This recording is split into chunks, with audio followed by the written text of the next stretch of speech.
esu aktorė jau 10 metų. Prieš tai studijavau ir kitas specialybės, ir baigiau, ir dirbau ne tai, ką mylėjau. Ir kaip žinot, pagal aprašymą, aš aprašymą buvo nepaminėta, bet labai daug metų atgal aš svėriau beveik 120 kg. Tai yra labai labai daug. Buvau nedrąsus vaikas. Apie sceną tikrai negalvojau, nesvajojau. Ir tai tiesiog buvo, net nebuvo gal mintise tokio kaip realybės tokios. Man yra 36. Tai toks būtų trumpas prisistatymas. Tiesa, ir paprašymę turbūt skaitėt, kad turėjau 5 plastinės operacijas. Ten nepaminėta, kad aš po svorio numetimo turėjau ir daugiau operacijų, tai yra ne plastinės, bet man tulžies pūslė pašalinta yra. Tai labai daug įvairių patirčių turiu. Ir svorio numetimas buvo iki labai drastiško svorio. Tai yra, kada sveria žmogus per mažai. Labai daug patirčių, tai tiesiog segmentais reiktų išdalinti visą istoriją. Ir labai būsiu dėkinga už klausimus. Ir galit bet kada mane sustabdyti. Priklausomybę taip pat turėjau nuo žaidimo. Tai aš prilyginčiau, kiek girdėjau iš istorijų žmonių, kurie vartoja narkotikus, lygiai tas pats. Lygiai tos pačios slomkės ir išėjimas iš to buvo be specialistų pagalbos, tai patirtis labai mano didelė. Taip iš tikrųjų skamba, kad tu buvai labai sudėtingose situacijose gyvenime ir iš tikrųjų labai įklimpusi į sudėtingas situacijas ir išėjai iš jų ir išėjai labai su daug drąsos ir stiprybės ir padaryti didžiulius pokyčius savo gyvenime. Ir aš esu tikra, kad per tą išmokai didžiulę išmintį per visus šitos iššūkius. Todėl man ir labai įdomu bus šiandien toliau eiti ir gilintis į tai, bet ką tu išmokai ir kaip iš tikrųjų gavai visą šitą drąsą keisti ir išeiti iš tų situacijų, kurios buvo labai sudėtingos. Tai tu minėjai, Lina, kad tu buvai nedrąsus vaikas. Ir tu net negalvojai, kad tu iš tikrųjų galėtų būti tokia galimybė tau netgi tapti aktorė. Tai kas pasikeitė tada, kaip tu tada, tas nedrąsus vaikas, kaip tas vaikas atrado drąsos žengti į šią profesiją? Geras klausimas. Iš tikrųjų, aš prisimenu save dar link paauglystės, gal 10-11 metų, turėdavau viduje tokį jausmą, kad aš galiu padaryti kažką labai daug, ar ne? Ir gal ir kitos iš mūsų turėjo tokį jausmą viduje, kad aš gal galiu, bet protas sako, ne, tai yra neįmanoma. Ir aplinka irgi sakė, kad ne, tu sėdėk tyliai ir patyčių yra tekę patirti labai daug. Tai iki pat mokyklos baigimo aš vis tiek aš neturėjau net minčių apie aktorystę. Aš stojau tuo metu ten, kur buvo populiariausia. Tuo metu tai buvo verslo vadyba. Ir aš studijavau ir aš tikėjausi, kad aš uždirbsiu pinigus ir nematysiu vargo ir tiesiog taip, kaip visi gyvensiu. Ir ne vaikas aš atradau drąsos. Aš kaip vaikas tuo metu netradau drąsos, man neužteko, aš neturėjau ir psichologinių to labiau žinių ir nenorėjau priimti jokios pagalbos. Tai mano patirtis buvo tokia, kad ėjimas į užsidarimą, vis didesnį užsidarimą, kas įtakojo, kadangi aš tuo metu neturėjau tiesiog žinių, kaip tvarkytis, pas mane ėjo viskas į priklausomybę nuo maisto, į svorio didėjimą. Dabar aš suprantu, kad svorio didėjimas tai yra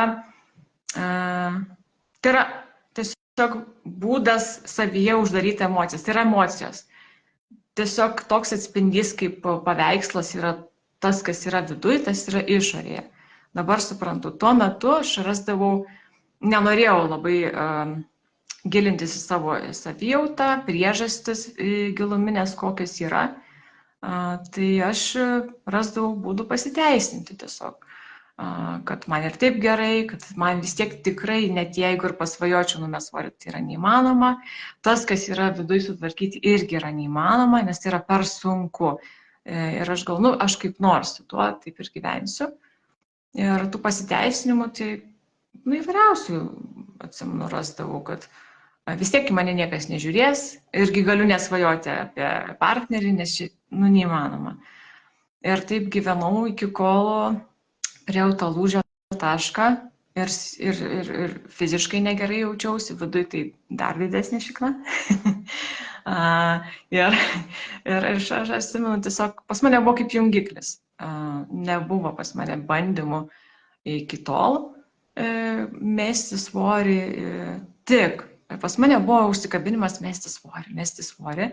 Aš staigiai apsisprendžiau mesti ir numečiau labai greitai, 6 mėnesiai gal visą, iki labai drastiško, jeigu kas tai mane pertrauko. ir aš atsimenu, jeigu vidus tai nesutvarkytas, numečiau tai. Iš pradžių euforija, kaip faina čia aš taip, ir gražius drabužius, vis gražesnius galiu. Ir ta euforija taip kažkuriam tai etape, kai jau link drastiškai per mažo svorio. Ir taip šikt. Ir tada viduje tai tas pats, dar daugiau prisikaupė emocijų. Tada pamačiau, kaip kūnas atrodo numetus. Ir tas vaizdas mane labai netenkino. Tai aš dar žemiau nukritau. Tada įsijungia labai didelė kontrolė, nes viduje aš tai negaliu sukontroliuoti emocijų. Aš jau man tenais verda viskas per visur, nėra kaip nemoku paleisti. Ir nenoriu, ir nemoku, ir žinių irgi nenorėjau tuo metu jokių imti. Ir pradėjau kontroliuoti labai griežtai, minutė į minutę. Tai dabar aš suprantu priežastis to. Tuo metu man atrodė, tai aš galiu kontroliuoti svorį. Tai reiškia, kad aš turiu kontrolę gyvenimą. O kas tuo metu lietė karjerą, aš nežinojau vis dar, ko aš noriu. Studijos jau buvo mestos. Į tą tarpą tilpo ir priklausomybė iki numetimo žaidimams, kas irgi privedė iki studijų metimo. Ir tada dar buvo kitos studijos, kurias aš vėliau ir pabaigiau, ir magistrą mečiau. Tada susitvarkius, taip galvojau su emocijomis, aš jau į aktorinę pusę nuėjau. Pradėjau nuo pozavimo prieš fotokamerą. Mane gal klausti reiktų, nes dabar iš kurios tos, kad aš neprašokčiau šokių svarbių. Taip, iš tikrųjų. Pirmiausiai, tu čia paminėjai vieną svarbų dalyką, tai yra, kad kai tu turėjai labai daug svorio ir buvai labai daug jo priaugusi, tada, kai tu nežinojai, kaip kurti ryšį savo emocijomis. Ir aš pati, tikrai turėjau savo gyvenime ne vieną momentą, ypač kai nežinojau, ką daryti su tom emocijomis. Tiesiog jos buvo tokios nemalonios ir aš nenorėjau jų išjausti, tai aš tiesiog, maistas buvo tiesiog, geriausias būdas, kurį žinojau, tiesiog, kad užspausti tai, su kuo aš negalėjau tvarkytis. Ir iš tikrųjų, kaip suprantu, tavyje labai didelis pokytis įvyko ir tu iš tikrųjų tada perėjai tą profesiją, kuri tavo širdyje dega labiausiai, kai tu išmokai dirbti su emocijomis. Tai gal gali tada daugiau papasakoti apie šitą procesą, kaip tai įvyko. Tai vėlgi mano procesas tai nereiškia, kad ir kitiems taip turėtų būti, ir kitiems suveiks. Bet aš pabandžiau nueiti pas psichologę, mane padėjo. Ir psichologės, atsimenu, jaunos psichologės pasakymas buvo: žinokit, aš su jūsų bagažu, aš negaliu, sako, su jumis dirbti, nes, sakom, aš neturiu kompetencijos tam. Ir aš atsimenu, man rankos nusviro, tai dabar man niekas nepadės. Ir tuo metu aš pradėjau domėtis visokiamis dvasinėmis praktikomis. Buvau ir labai per giliai nuėjus, ir į regresinės hipnozės, bet visa tai mane visi tie procesai privedė iki emocinių paleidimų metodų. Tai aš atsimenu Sadonos metodas ir keli kombinuoti metodai. Ir aš vaikščiodama per skirtingus metodus, Sadonos metodas, dar keli metodai, per šokį, šokį tai yra iš judėjimo, nes galima ir taip paleisti emocijas, konsteliacijos, aš kur tik nebuvau, ir visi tie metodai galų gale susijungia į vieną vienintelį, ir dabar vis dar aš jį naudoju ir manau naudosiu ateityje, tai yra emociniai paleidimai. Tai aš susiradau specialistę, mes dirbam per nuotolį ir aš norėjau greito rezultato labai. Ir paaiškėjo, kad taip, nebus taip greitai, nes visa tai, kas sukaupta, eina etapais tam, kad atsimenu žinios, kad yra mūsų smegenyse neuronai, susiformuoja grandys, kur tampa įpročiu reaguoti vienaip ar kitaip į situaciją. Vėl nenorėjimas sudylinti, susidurti su tom, kaip sakai, nemaloniomis emocijomis. Tai tas ir nenoras, buvo labai labai didelis, ir eiti gilyn irgi nebuvo noro, bet taip sluoksnis po sluoksnio, kaip svogūną, tu lupi, randi ir ten, ir aš atsimenu, o tai kur pabaiga? Tai aš dabar visą gyvenimą čia lupinėsiu tą svogūną. Bet su specialistė mes irgi pasikalbėjom, sako, aš pagal savo pavyzdį galiu pasakyti, kad dabar man labai retai ten kažką reikia pakrapšyti dėl savęs pačios, bet yra viskas sutvarkoma ir visą gyvenimą ten taip stipriai lupinėti nereikės. Tai mano protui ramiau. Bet dar ką galiu paminėti ir nustebino mane, kad mums atrodo, kad mūsų emocijos svarbios yra tik dabartiniai įvykiai ir, pavyzdžiui, vaikystėje kažkokie atrodo netrauminiai įvykiai, smulkus įvykiai, ar mamos pasakymas, kad ne taip padėjai keptuvę, ar panašus tokie smulkus atrodo dalykai yra nesvarbus. Bet mūsų tas mano suvokimu ir per mano patirtį tas maža lina to momento vis dar yra. Ir ta patirtis, kuri dabar atrodo juokinga, tuo metu buvo visiškai nejuokinga.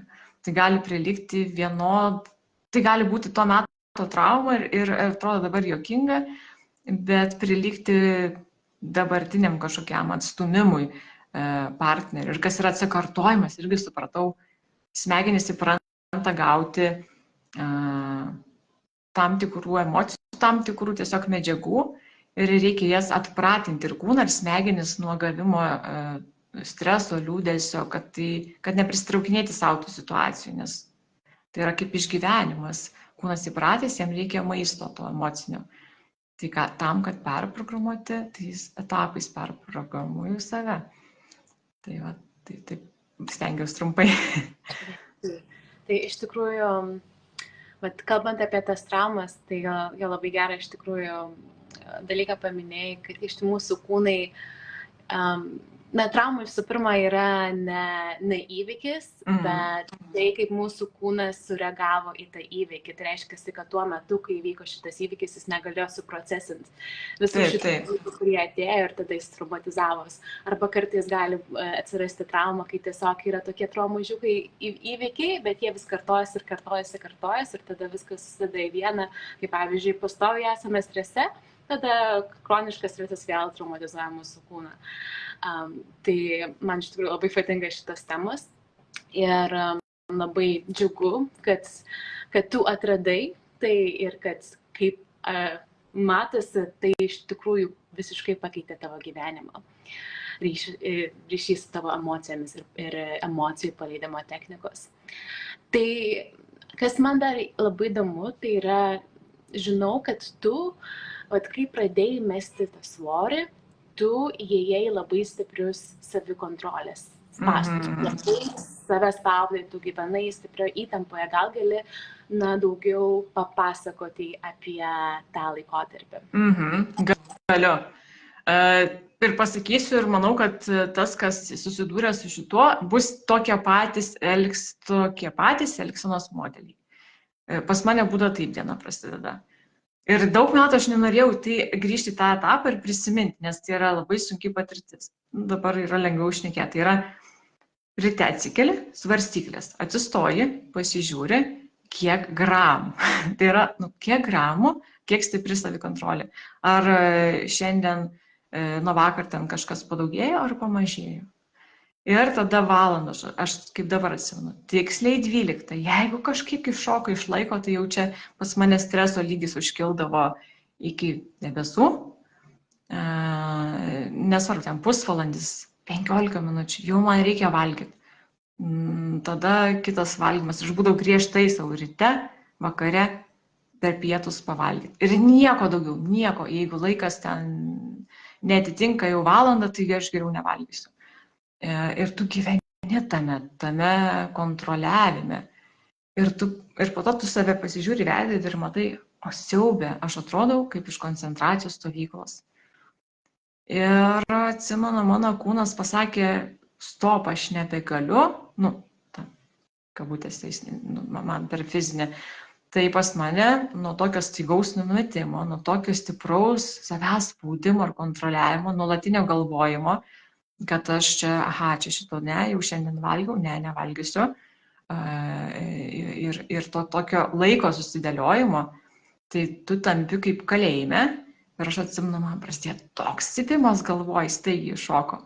Ir tada prasidėjo skrandžio ir skausmai, ir tada atrado tulžies pūslės nefunkcionavimą visišką, teko šalinti.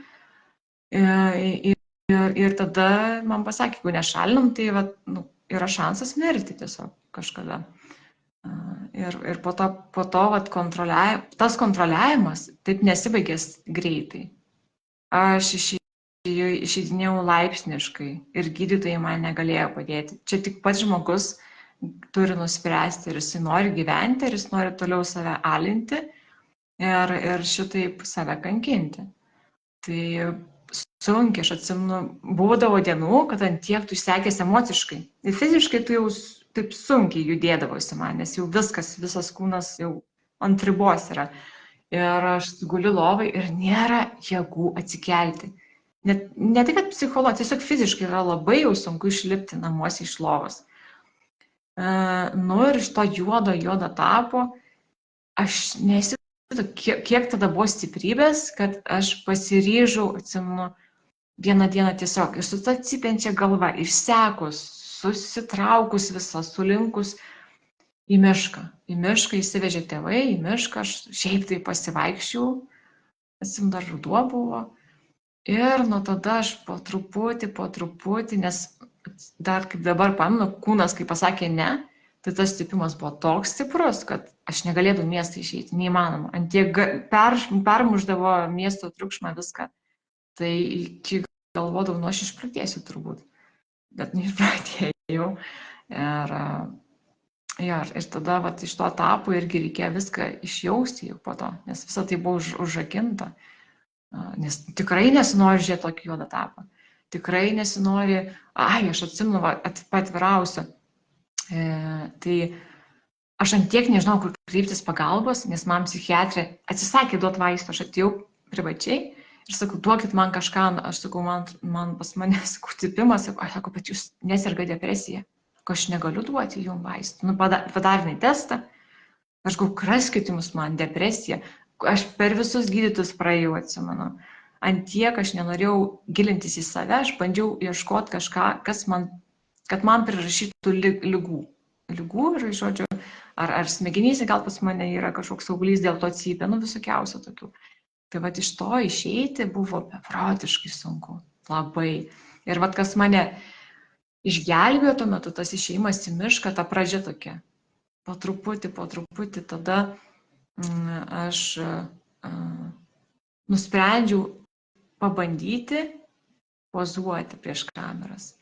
Čia buvo toksai irgi aš bijau kamerų, bet kartu galvoju, čia gal būdas save prablaškyti. Tai vat, tada vat, prasidėjo tas etapas po truputį link kamerų, ne už kamerų, bet prieš kameras. Įjimas tiesiog ten buvo labai didelė baimė, bet vidinis noras, žinojimas galbūt tas užspaustas, bet žinojimas, kad į tą pusę tas mane ir išvedinėjo. Labai sunkiai tikrai. Ir tada man labai įdomu, bet kaip suprantu, tie savikontrolės spąstai buvo labai, tokie sunkus ir sakyti, kad ta kelionė tikrai nebuvo lengva iš jų išeiti. Ir man įdomu, kas tau labiausiai padėjo tada, ką tu kreipėsi, kaip tu išsikėlė iš tikrųjų, nes tu padarai didžiulį naštą viršų iš to, tai kas tau davė daugiausiai įtakos tam? Tuo metu, būtent tuo metu, aš nesikreipiau į vėl į tokius psichologus, nes man pasakė, kad prieš tai, kad ir negali padėti. Tuo metu aš kapščiausi pati, kiek galėjau tuo metu, dar vis buvau nepriėjus iki tokių gilių dvasinių dalykų ir metodų. Tai kaip aš tuo metu žinojau, kaip supratau, tai buvo pasivaikščiojimai miške. Tai toks per prievartą būdavo, nes noro tuo metu tai nelabai buvo ir jėgų, bet toks po truputį, nors po valandą į dieną. Ir tuo metu išsikelimas vyko per pozavimą, per buvimą prieš kameras, per atėjusius komplimentus. Aš vis dar labai gėdinausi savo kūno, nes tuo metu operacijų aš neturėjau ir net negalvojau apie jas. Buvo stiprus gėdinimasis, tai atsimenu jau, kai pradėjau daugiau fotografuotis, vis tiek negerai jaučiausi. Tai mano tuo metu stresas buvo, kad tik nepamatytų niekas ten to kūno, kad tik tais kažkaip nuotraukos užsislapstyti. Ir iš tos savikontrolės išėjimas, supratimas, kad aš noriu gyventi, kad vis dėlto aš nenoriu mirti, nes tai yra tas fizinis išsekimas ir emocinis, tiesiog vieną dieną gali neatsikelti, širdis sustoti. Taip, tai tas, kad aš išgyvenau tokį didžiulį ir man žmonės tada jau sakydavo, to kaip sako, numetį ir išgyvenai. Ir aš tada pradėjau suvokti, kad tai gal iš tikrųjų yra daug, nėra tai mažai, nes aš mažai gyvenime padariau, aš karjeros dar nepadariau. Aš dar daug pinigų neuždirbau, aš tokia ir anokia, labai daug savęs tokio žeminimo. Ir kada žmonės pradėjo sakyti, tada man tas padėjo išskelti, kada žmonės pastebėdavo, pasakydavo. Ir man tada tokia, tai čia ir, dar tas smagumas pozuojant, man pradėjo darytis įdomų personažai. Ir man toks kaip atgaiva būdavo, aš pastebėdavau save, kai aš tenais esu, kaip man faina, kaip man ir nuotaika, tokia atrodo vidinės jėgos atsirasdavo. Tas mane ištraukinėdavo labai ir šitaip kažkaip. Ir vėlgi gilinimasis į tos personažus tai yra irgi kaip, toks dvasinis dalykas, tu pradedi nagrinėti, daugiau domėtis, tada savyje turi surasti daugiau tų emocijų, kad galėtum parodyti. Tai vėlgi pradeda gilinimas į save per ten po truputėlį. Ir tada pradėjau sutikti tinkamus žmonės, kurie tiesiog tokiam praktikum užsiminėjo. Man pasidarė įdomu, smalsu, aš buvau skeptikė. Skeptikė tai yra ta, kuri neigia, kad yra daugiau negu kūnas. Ir man dabar tai juokas, bet tuometinis mano buvo suvokimas, kad nesąmonė kažkokia briedas. Ir tai buvo nemažą gyvenimo dalį. Ir man būdavo toks pasipriešinimas didžiulis tam. Ir aš iš smalsumo aš galvoju, gerai, aš pažiūrėsiu, ką man pasakys, aš pažiūrėsiu, ar čia aš kažką patirsiu, kalbant apie kažkokius pokyčius dvasinius, truputėlį pasigilinus, pasidomėjus tom temom. Apskritai, kad viskas yra energija. Ir tuometinis man buvo skepticizmas, bet po truputį.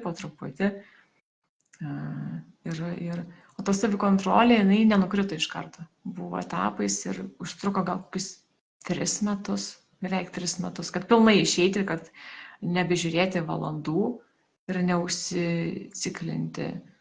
Tai yra irgi priklausomybė. Čia tiesiog nuo žaidimo buvo perėjimas į šitą priklausomybę, tikrinti, kontroliuoti. Priklausomybė nuo svarstyklių buvo taip, etapais išėjimas. Kaip nuo žaidimo etapais išėjau, taip nuo šito etapais nusistatymas savo ribų, kad ir kaip nori, pavyzdžiui, pasisverti iš įpročio jau. Sakys, ne, vieną kartą į savaitę, kaip įprastai žmonės daro, vieną kartą į savaitę. Ne, tu nežiūrėsi valandų, nes galvoju, gerai, pabandykim, kaip pavyzdys, kelias dienas valgyti ne pagal tikslės tas valandas. Ar kas nors pasikeis, kad protą nuraminti. Ar pasikeis turiu omenyje, ar tu priauksi, kas yra neįmanoma, 5 kg. Matai, kad ne, tada protas, tai ne, tai tada tu tiesiog supranti, kad tai neįtakoja taip, kaip tu įsivaizduoji. Tai yra toks, tai va, jo, po truputį. Man padėjo išėjimas prieš kameras.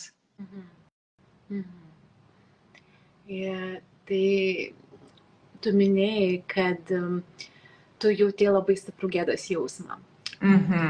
Aš veidrodį žiūrėdama į savo kūną ir taip pat žinau, kad tu patyrei labai didelį proveržį, kaip tu žiūri į save, kaip tu myli save, kaip tu priimi visas savo dalis, tiek tas šviesiasias, tiek tas tamsiasias galbūt. Tai čia iš tikrųjų, aš manau, kad tai padarė didžiulį įtaką tavo būsenai ir kaip tu žiūri į save, kaip tu gyveni savo gyvenimą.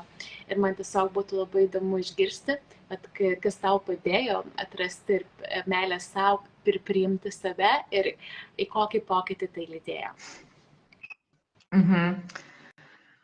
Gal pirmą verta paminėti tamsiasias pusės, nes mes nenorim neretai jas žiūrėti ir savo minčių mes galvom, ne, čia ne aš, čia šitos mintys yra ne mano. Čia ką aš pagalvojau, kad taip būtų galima pasielgti, čia ne aš, čia taip negalima galvoti.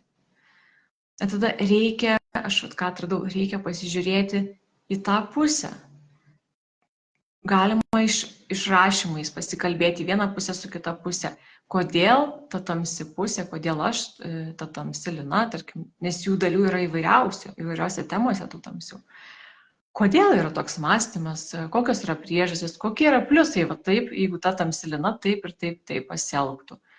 Kokie yra jos, mano, tos pusės, kokia yra motyvacija, iš ko tas kyla, nes neretai iš tos tamsios savo pusės polygiai ar mintys, ar fantazijos, ar norai kažką padaryti kitam. Tai yra iš baimės, iš liūdesio ir iš skausmo. Kažkokio tai tu pasislėpi. Tiesiog tai yra, kai tu tą supranti, tai įvyksta priėmimas tų pusių.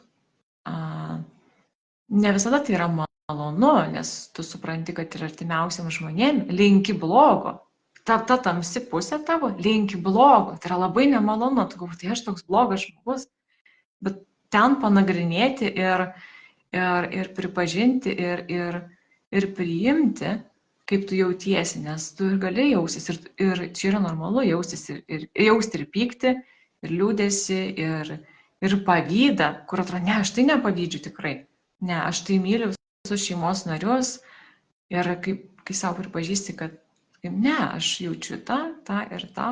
Ir aš, pavyzdžiui, gal aš netgi pasidalinsiu labai tokiu intimiu dalyku, pakankamai intimiu dalyku, bet gal kažkam surezonuos ir gal kažkam palengvės, kad ne viena esam. Tai aš atsakiau, kad aš tiesiog nenoriu savo sesės. Nenoriu, tai lengvas žodis. Nenoriu, kad jinai būtų gimus. Tiesiog man jinai nepatinka. Ir aš siaubas, aš tai pradėjau save tą tamsią pusę. Kaip taip tu gali? Taigi čia yra vienas artimiausių žmonių. O kita pusė, ne, aš jos nenoriu. Jinai gauna irgi dėmesio. Jinai atima iš manęs dalį tėvų dėmesio. Ir su tuo susidurti ir pasižiūrėti, ką aš noriu. Ką ta pusė norėtų, kad tai sesė atsitiktų. Ir tą išsinagrinėti, priimti tą pusę. tai yra labai sunkus darbas, manau. Čia yra ta meilė savo, priėmimas, pripažinimas, kad aš taip ir taip jaučiuosi dėl tokių ir tokių priežasčių. O man, pavyzdžiui, tiesiog atsisekė tokie dalykai, kad trūko dėmesio ir taip tuo metu aš susiformavau, kad aš jos nenoriu, man ji nepatinka, nes jinai atima. Ir kas yra, netiesa, bet tai patapo tiesa. Ir toks mąstymas susiformavęs ir ta tamsi pusė sėdi ir ne tai, kad trukdo dabar, aš galvodavau, kad trukdo, laukia būti priimta ir įvairiuose gyvenimo srityse. Ir ta pati, susidurdavau žiūrėdama į veidrodį su tuo, ko aš nenoriu matyti. Aš net bijodavau savo akių žvilgsnio, atsimenu tą momentą, pasižiūrėti į save, nes man atrodydavo, kad aš pamatysiu savo akyse maniakę, žudikę ir kažką blogo. Tai aš tiesiog nenoriu pasižiūrėti į tas savo, iš tikrųjų, tai liūdnas pusės, tamses, bet jos po tuo visus slypi liūdesys ir nenorėjimas jo išjausti emocijų ir pripažinti, kaip aš jaučiuosi. Tai išrašymai irgi labai padeda. Pasikalbėjimas kaip vienas prieš kitą, kaip dialogas vykstantis. Tai iš tikrųjų labai džiaugiuosi, kad tu tai paminėjai ir kad tai būtent išskyrei tamsiasias pusės. Nes iš tikrųjų dažnai, kai mes pagalvojame apie meilę savo, tai galvojam, gerai, čia bus masažiukas koks, burbulinė vonia ar kažkas tokio. Bet iš tikrųjų, kas yra tikroji meilė savo ir kokios meilės mums iš tikrųjų labiausiai reikia, tai yra būtent tų pusių priėmimas, kurias mes galbūt sugėdiname, kurių galbūt mes net nenorime matyti, kurios yra šešėliuose. Ir kaip tu minėjai, kad tos dalis, jos turi savo kažkokią rolę ir jos nori būti pamatytos, jos nori būti priimtos ir jos yra, kad mus kažkaip apsaugotų. Ir jos nenori kažko blogo kaip ir, bet yra labai svarbu su jomis pasikalbėti ir suprasti, ko jos nori, ką jos daro ir tada keisti santykį su jomis, nes mes tada, kai keičiame santykį su jomis, tada iš tikrųjų labai daug dalykų pasileidžia ir mes tada iš tikrųjų galime įsimylėti visą save, nes jeigu mes nemylime tų dalių, kurias mes gėdiname, mes nemylime labai didelės dalies savęs ir aš pati dabar, kai prisimenu tokius momentus savo gyvenime, kaip pavyzdžiui, jaučiau gėdą ypač savo seksualumui ir jausmingumui. Ir tiesiog aš pati pirmą dieną suvokiau, kad aš turiu tą gėdą tam. Ir iš tikrųjų šita gėda yra tiesiog labai jau giliai įėjusi ne tik į mano kūną, bet ir apskritai visuomenės sluoksniai ir mano tėvus ir senelius. Ir čia tiesiog visas šitas dar per gimines persikelia. Ir iš tikrųjų, kai aš paleidau šitą gėdą, tada aš pajaučiau labai daug lengvumo savyje, nes tiesiog integravusi tos dalys, kurios buvo taip užspaustos. Ir tada aš taip užspaudžiau save, užspaudžiau savo ekspresiją, užspaudžiau savo drąsą, užspaudžiau ryšį su savimi. Ir tiesiog, kai tai atsivėriau, labai daug atsivėrė ir manyje. Tai iš tikrųjų aš esu labai kaip ir passionate apie šitą temą. Tai labai džiaugiuosi, kad tą paminėjai. Ir taip, Laura, tai tu iš tikrųjų turėjai labai daug visokiausių sunkių patirčių. Ir labai daug perėjai.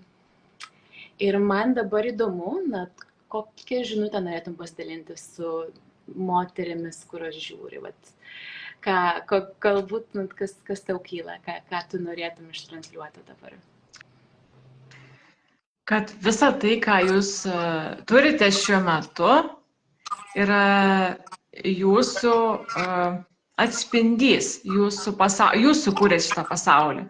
Net jeigu atrodo kiti kalti, jie nėra kalti, tai šituo noriu pasidalinti, kad pasižiūrėti, jeigu kažkas nepatinka, tai kodėl nepatinka? Nes jeigu aplinkoje kažkas iš žmonių nepatinka, dažniausiai tai yra mumise. Ir mumise mums tas nepatinka, mes savo nepatinkam. Tai aš tą pastebėjau, jeigu kažkas tikrai suerzina ar panašiai, tai yra mūsų viduje. Ir taip pat noriu perduoti žinutę, kad yra labai svarbu, ir aš esu procese, priimti ne tik savo vidų, bet ir savo kūną.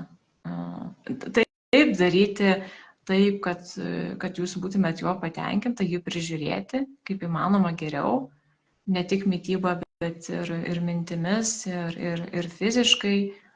Ir taip, pamilti savo kūną taip pat yra priimimas savęs. Priimimas savo kūną ir to moteriškumo suvokimas ir pamatymas.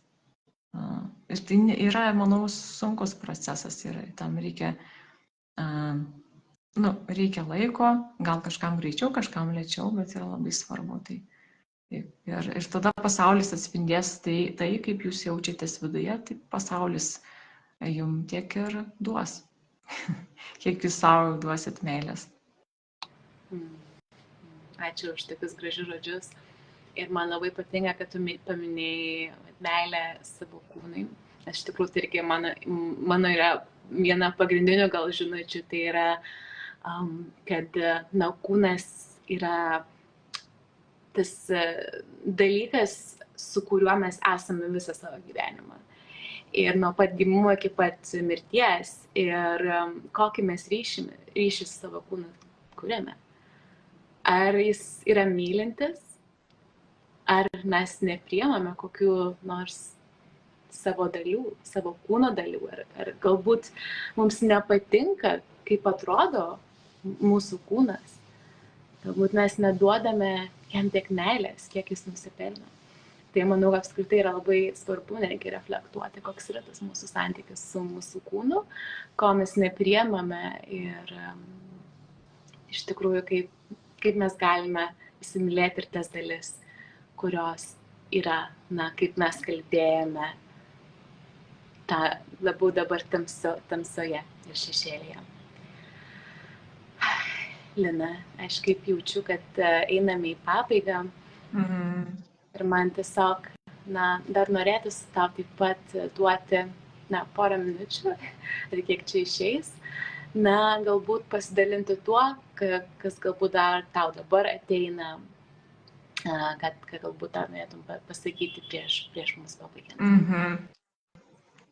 Tai aš dar norėčiau apie svajonės trumpai užsiminti, kad viskas yra įmanoma ir jeigu jūs galvojat, kad širdį jaučiat, kad kažko labai labai norit, ar nedrįstat keisti savo gyvenime, nes atrodo, kad yra neįmanoma, linkiu taip negalvoti, nes ateis laikas tada po kažkiek metų, kada jūs galbūt gailėsitės, kad to ar kito nepabandėt dalyko.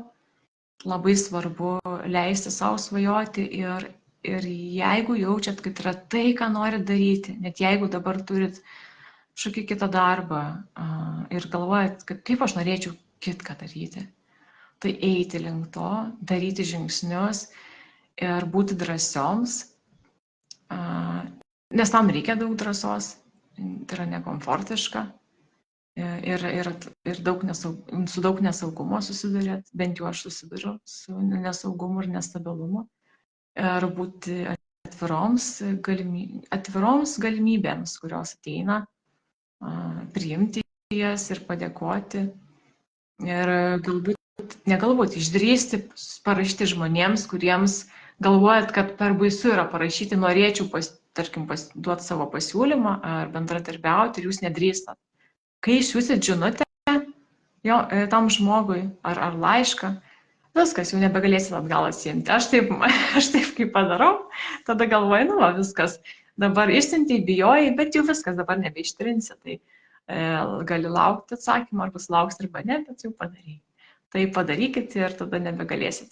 Toks irgi metodas veikia, tai noriu pasakyti, kad išdrįsti ir padaryti. Kad ir kas tai bebūtų, tai gali būti ir smulkmena, kuriuom baisu, bet išdrįsti ir daryti ir daryti žingsnius ir pamatysit, kaip veikia. Tai būtų mano tokia žinutė, dar labai dabar norėjau pasakyti šitas dalykus. Ačiū labai, Laura, tikrai nuostabi žinutė, tai pagalvokit, ką. Lina. Ne Laura. Su nepatoginsiu. Nežinau. Atsiprašau. Nežinau. Aš galvoju su nepatoginti, nes aš jau trečią kartą girdžiu. Ar žinai būti patogiai ir nepasakyti. Ai, galvoju, pasakysiu. Tai nebijokit būti Labai gerai, kad pasakei. Nebijokit būti nepatogios, va irgi. Taip. Čia labai geras palinkėjimas. Jo, kad, nes mes ypač kaip moteris labai mėgstam bandyti tikti kitiems. Taip, ir pas man tas yra labai gilus. Ai, galvoju, gal čia kažkaip tai nenoriu nepatogiai privers kitą jausis. Ir va, ateina situacija, kur aš galiu pasirinkti. Arba aš, leisiu kitam patogiai būti ir aš nenoriu nepatogiai jausis, arba pasakysiu ir pažiūrėsiu, kad bus. Gerai, Lina, tai labai ačiū už tavo nuostabius pasidalinimus, už tokią inspiruojančią istoriją ir už palinkėjimus ir įkvėpimą veikti, drąsiai daryti dalykus, kurių galbūt bijojate pradėti. Parašyti tą žinutę kažkokiai bendradarbystei, kažkam, apie ką jūs labai svajojate. Tai labai dėkoju visam, kurios pažiūrėjo šiandien. Ir susitiksime tada kitose pokalbiuose. Ir dar kartą, ačiū ir tau, Lina, kad buvai su mumis ir pasidalinai savo nuostabę išmintimą. Tai ačiū už kvietimą ir kas norit, galite susisiekti su manim. Nebijokit parašyti. Jeigu dar turit klausimų, tai būsiu dėkinga. Ačiū. Ačiū. Ačiū. Viso.